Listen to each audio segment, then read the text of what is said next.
Agape എന്ന ദൈവസ്നേഹത്തിൻ്റെ രണ്ടാമത്തെ തലം. ആദാമ്യ പാപം മൂലം ദൈവസാന്നിധ്യം നഷ്ടപ്പെട്ട മനുഷ്യവർഗത്തിനെ കൂട്ടിച്ചേർക്കുവാൻ വേണ്ടി പിതാവായ ദൈവം തൻ്റെ ഏകജാതനായ പുത്രനിലൂടെ പ്രകടമാക്കിയ ത്യാഗപരമായ സ്നേഹമാണ് അഗാപ്പെ.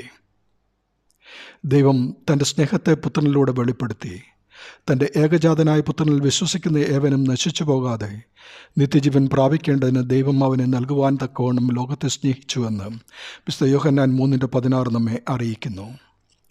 1 പത്രോസ് 2:24 നാം പാപം സംബന്ധിച്ച് മരിച്ച് നീതിക്ക് ജീവിക്കേണ്ടതിന് അവൻ തൻ്റെ ശരീരത്തിൽ നമ്മുടെ പാപങ്ങളെ ചുമന്നുകൊണ്ട് ക്രൂശന്മേൽ കയറി അവൻ്റെ അടിപ്പിണരുകളാൽ നമുക്ക് സൗഖ്യം വന്നിരിക്കുന്നു. യെശയ്യാ പ്രവചനം 53:5-6 ഇത് മുൻകൂട്ടി പ്രവചിച്ചിരുന്നു.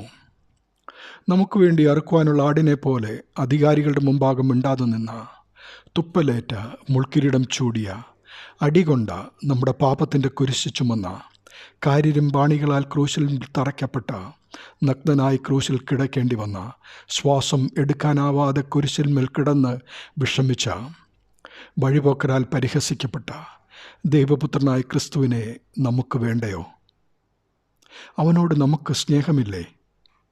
2 കൈകൾ നീട്ടി നമ്മെ സ്വീകരിക്കുവാൻ നോക്കിയിരിക്കുന്ന നമ്മുടെ രക്ഷകനെ നമുക്ക് സ്നേഹിക്കണം. ദൈവനാമം മഹത്വപ്പെടട്ടെ. ആമീൻ.